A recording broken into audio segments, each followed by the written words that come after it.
it's Seraphina. Tonight's session is going to be a bit different from my usual storytelling, because tonight I'm going to share a part of my past, something personal, something I haven't spoken about in a long time. It's a story about love, loss, and finding strength when I thought I didn't have any left. So let's get comfortable, take a deep breath, and as I open up about my own experiences, I hope it can offer you some peace, maybe even a little inspiration, wherever you are in your own journey.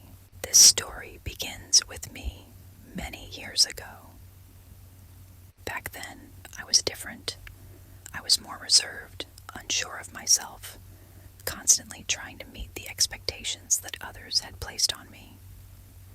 Growing up, I never really felt like I fit in. My family loved me, but there was always this distance between us, this unspoken rule that I was supposed to follow a certain path, a path that didn't feel like mine. I kept my head down, followed the rules, did everything I was supposed to do. But inside, I felt a yearning for something more, something different.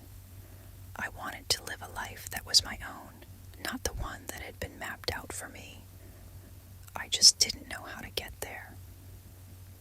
And then I met him. His name was Alexander. He wasn't like anyone I'd ever met.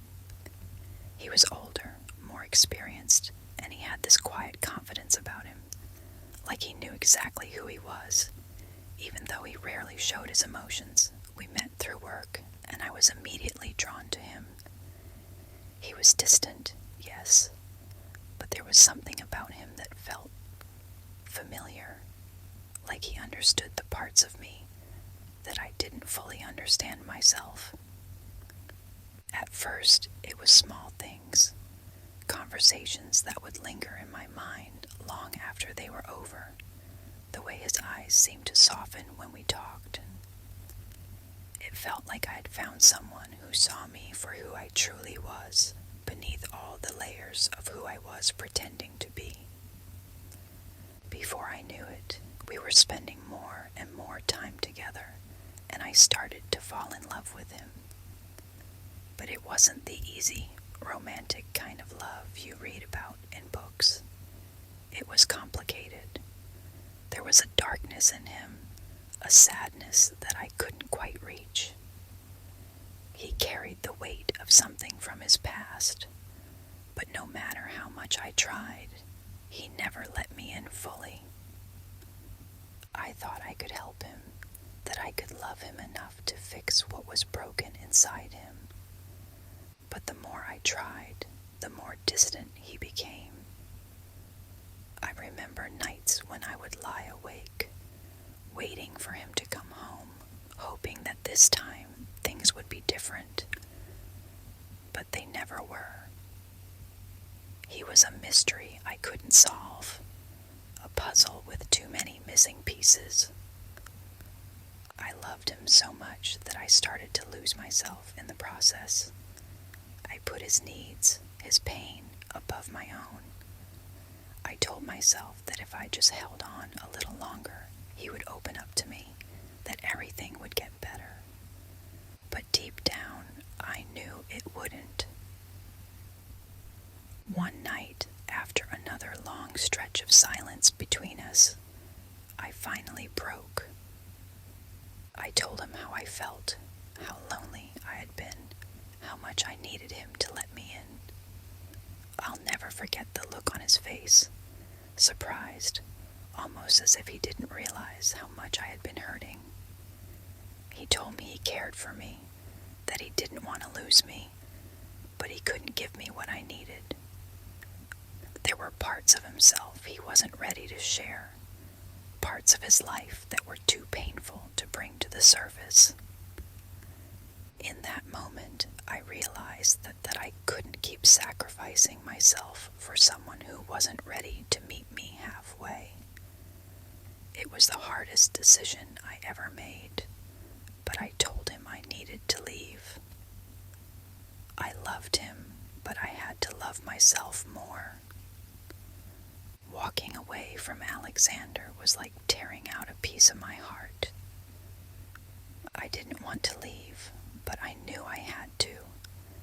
I had spent so much of my time trying to save him that I had forgotten how to save myself. And as much as it hurt, I knew that I couldn't stay in a relationship where I wasn't being seen, where my own needs were always secondary. After I left, I moved to a small place on my own. It wasn't much, but it was mine.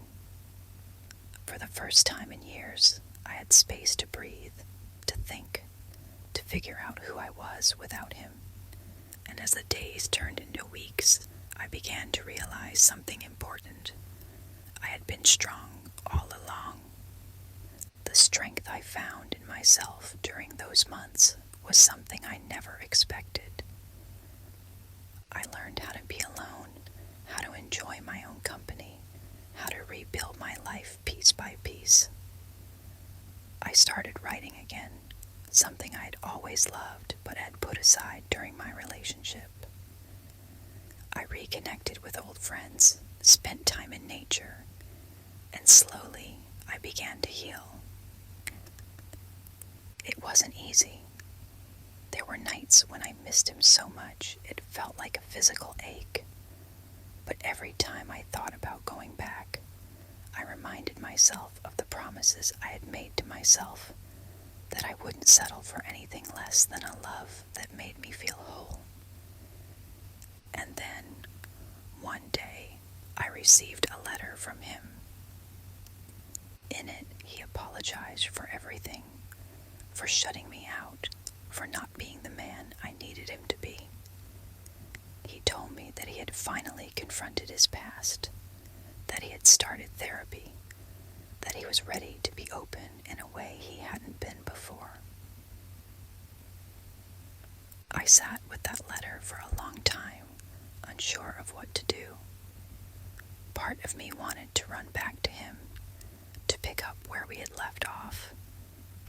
But another part of me, the part that had grown stronger during our time apart, knew that things could never go back to the way they were. I wasn't the same person I had been when I left him. I had found a version of myself that was stronger, more confident, and more aware of what I deserved in a relationship. In the end, I agreed to meet him. We sat together, just like we used to, and for the first time, I saw the vulnerability in him that I had been searching for all along. He was different, softer, more open. He told me that he had learned a lot about himself since I left, that he understood now why he had pushed me away. But even though we shared that moment of understanding, I knew that I couldn't go back to him. I had built a new life for myself, one where I didn't need anyone else to feel complete. I had learned how to stand on my own, how to love myself in a way I never had before. We parted on good terms, with no hard feelings, no regrets. It was a bittersweet ending, but it was the right one. I had found the strength to walk away from a love that wasn't right for me, and in doing so, I had discovered a deeper love for myself. And that's something I'll carry with me for the rest of my life. Take a deep breath in and let it out. Thank you for spending this time with me tonight and for listening to my story. It wasn't easy to share, but I hope it brought you a sense of comfort and maybe even a little inspiration. Remember, it's okay to walk away from something that no longer serves you. Sometimes the hardest decisions are the ones that lead us to our own strength. Until next time, sweet dreams, lovely friend. Good night, Seraphina.